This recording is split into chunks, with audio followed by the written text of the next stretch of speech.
আমার আল্লাহ জানায় দিবেন, ও আমার ফেরেশতারা, নাফরমানকে এমনি এমনিই ছাড়া যাবে না, নাফরমানকে এমনি এমনিই ছাড়া যাবে না। ও আমার ফেরেশতারা, ফাফরিশুহু মিনান নার ওয়ালবিসুহু মিনান নার ওয়াফতাহু লাহু বাবান ইলান নার। জুরে জুরে আওয়াজ দিয়া বলেন নাউজুবিল্লাহ। ও আমার ফেরেশতারা, আমার নাফরমানের কবরের মধ্যে জাহান্নামের বিছানা বিছায় দাও। আল্লাহ আমাদেরকে মাফ করো, সবাই বলি আমিন। জাহান্নামের বিছানা বিছায় দাও, ঘোষণাকার। আরো জোরে আওয়াজ দেয়া বলেন ঘোষণাকার। ফাফরিশুহু মিনান নার ওয়ালবিসুহু মিনান নার। ফেরেশতারা রে, ওই নাফরমানের শরীরের মধ্যে জাহান্নামের পোশাকটা পরিধান করে দাও। ওয়াফতাহু লাহু বাবান ইলান নার।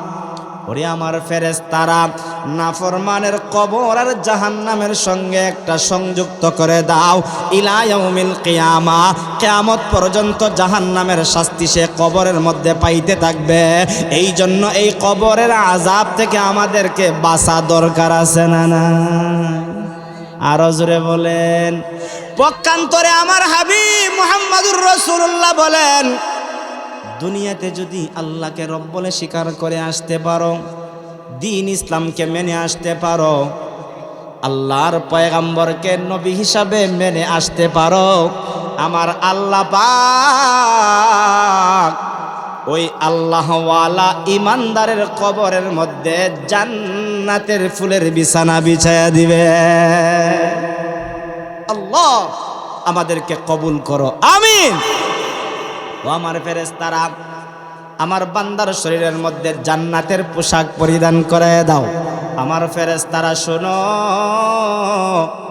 আমার আল্লাহওয়ালা বান্দা আর কবরের সঙ্গে জান্নাতের একটা লাইন সংযুক্ত করে দাও, যাতে করে ইলা ইয়াউমিল কিয়ামা, কিয়ামত পর্যন্ত যেন সে কবরের মধ্যে জান্নাতের নিয়ামতগুলো পাইতে থাকে, দেখতে থাকে। জোরে বলেন আল্লাহু আকবার।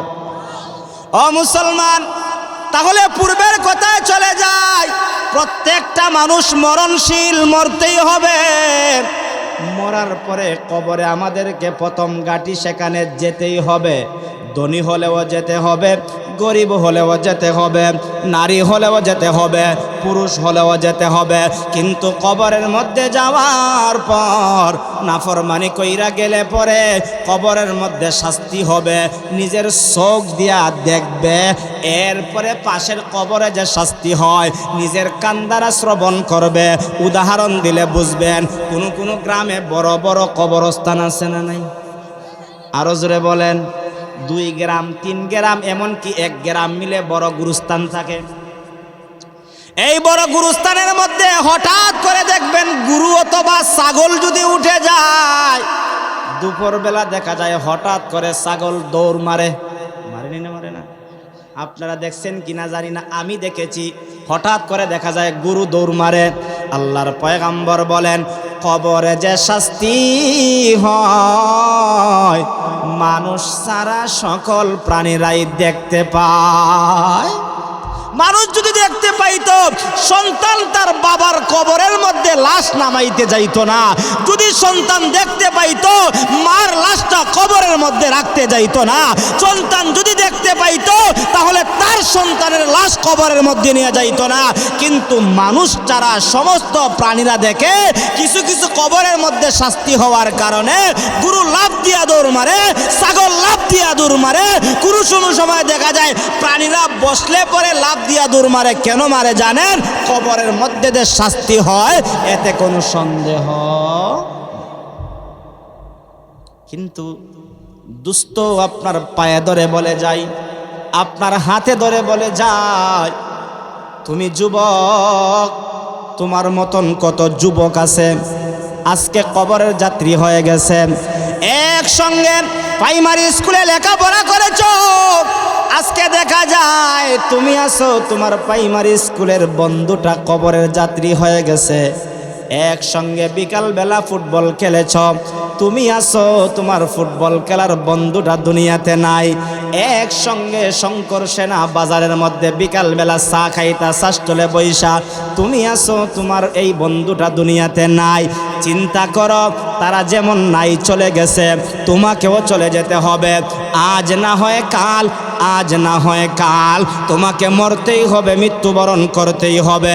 মৃত্যুবরণ করে যদি নাফরমানি হয়ে মারা যাও, কবর মধ্যে শাস্তি হলে চোখ দিয়া দেখবে, কান দ্বারা শ্রবণ করবে। আমরা যে একটা কথা আগে বলেছিলাম, মরলে বুঝবে আমরা কথাটা বলি, কথাটা কিন্তু সত্যই বাস্তব, এতে কোনো সন্দেহ। কেমনে বাস্তব? নিজের কান দ্বারা শ্রবণ করে কবরের মধ্যে আল্লাহ শক্তি দিয়ে দিবেন, চোখ দ্বারা দেখবে শাস্তিগুলো, এতে কোনো সন্দেহ নাই। দেখার পরে কি বলবে জানেন? দুনিয়াতে বিপদে পড়লে নাফরমান কয়, ও আমার আব্বা গো, ও আমার আম্মা গো, আমারে বাঁচাও। হয়নি, হয় না নি? কিন্তু আল্লাহওয়ালা বিপদে পড়লে কি হয়? ও আল্লাহ আমারে বাঁচাও। আল্লাহওয়ালার জবান দিয়ে আল্লাহর নাম আসে। এই যে কয়দিন আগে ভূমিকম্প হইল, ভূমিকম্প হওয়ার পরে এক দলে আল্লাহরে ডাকে, আর এক দলে কয়, ও আম্মা গো আমারে বাঁচাও, ও আব্বা গো আমারে বাঁচাও। আর আল্লাহওয়ালা 10 তলা বিল্ডিং থেকে ডাক দিয়া বলে, আল্লাহ তুমি আমার বাঁচানোওয়ালা, তুমি ছাড়া কেউ বাঁচাইতে পারবে না, আল্লাহ তুমি আমাকে বাঁচাও। আল্লাহওয়ালা একমাত্র ডাক দেয় কাকে? আরো জোরে বলেন, আরো জোরে বলেন, আল্লাহকে ডাক দেয়। এবার কবরের মধ্যে গিয়া নাফরমানে আল্লাহরে ডাকবো। ওই যে কইছিলাম, মরলে বুঝবে, এখন বুঝছে, দুনিয়ায় থাকতে বুঝছে না, এমন মানুষ আছে না নাই? এই কথার দ্বারা প্রমাণ হয়ে যাবে এটা আমার কথা নয়, আল্লাহর কালামে আল্লাহ বলেন। আল্লাহ তাআলা বলেন, রব্বানা আবসারনা ওয়া সামি'না ফারজি'না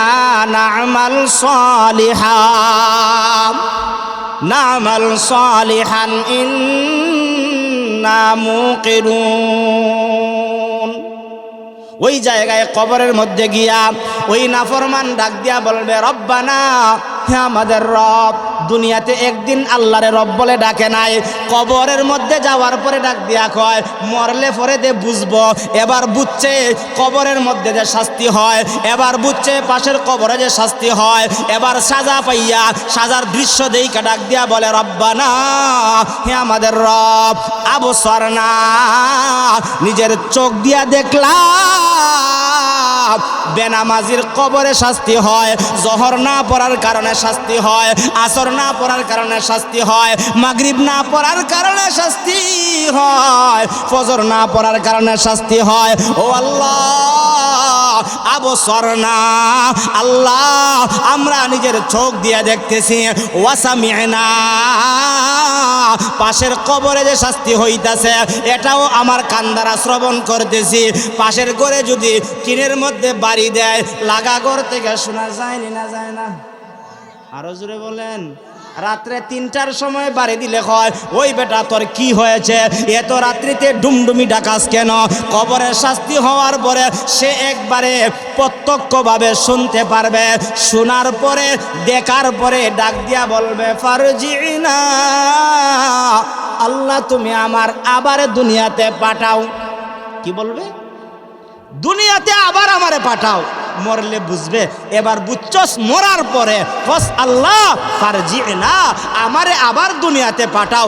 যতই বলে না কেন, কান্না করতে করতে, কান্না করতে করতে, আল্লাহর কাছে ফরিয়াদ করতে করতে, এমনকি হাদিসে এসেছে আল্লাহর পয়গম্বর বলেন, চিন্তায় টেনশনে কান্না করতে করতে চোখের পানি শেষ হয়ে যাবে, পানির পরে চোখের পুষ শেষ হয়ে যাবে, রক্ত বের হবে, তারপরেও তার কান্না শেষ হবে না।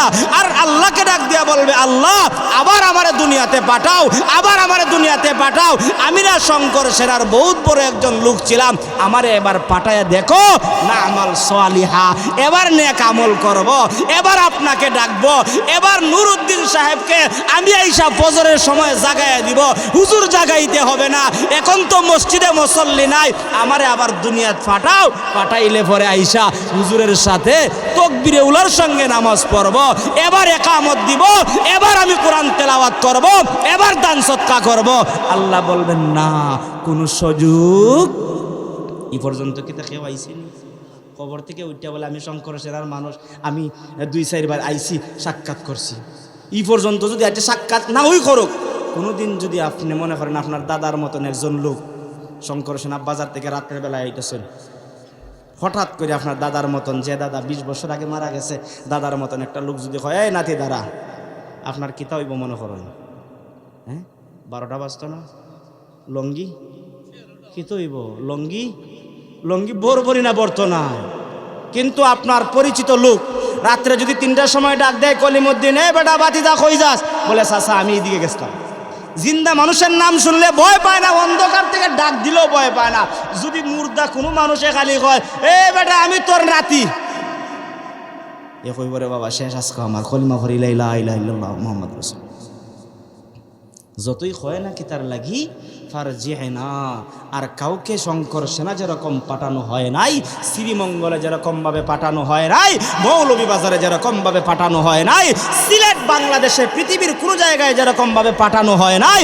আফসুস করতে পারবা, মরলে পরে বুঝতে পারবা, কিন্তু আর দুনিয়াতে ফিরে আসতে পারবা। এবার ওই লোকটা ডাক দিয়া কয়, না আমাল সালিহা, আল্লাহ আমি নেক আমল করব, ইন্না মুকিনুন। এবার আমি দৃঢ় বিশ্বাসী হয়ে গেছি। এতদিন মাদ্রাসার হুজুরের কাছ থেকে শুনেছি, মসজিদের হুজুরের কাছ থেকে শুনেছি, এমনকি হুজুর প্রতি বছর মাহফিলে আইসা সেই কথাটাই বলতো, কিন্তু মানতাম না, বিশ্বাস করতাম না। এবার চোখ দিয়া দেখলাম, কান দ্বারা শ্রবণ করলাম, ইন্না মুকিনুন। এবার বিশ্বাস হইছে, এবার বিশ্বাস হইছে। এই বিশ্বাসে কোনো কাজ আসবে? এজন্য সময় থাকতে সময়টাকে কাজে লাগানো দরকার আছে না নাই? আরো জোরে বলেন, আরো জোরে বলেন না, কাজে লাগানো দরকার আছে না নাই?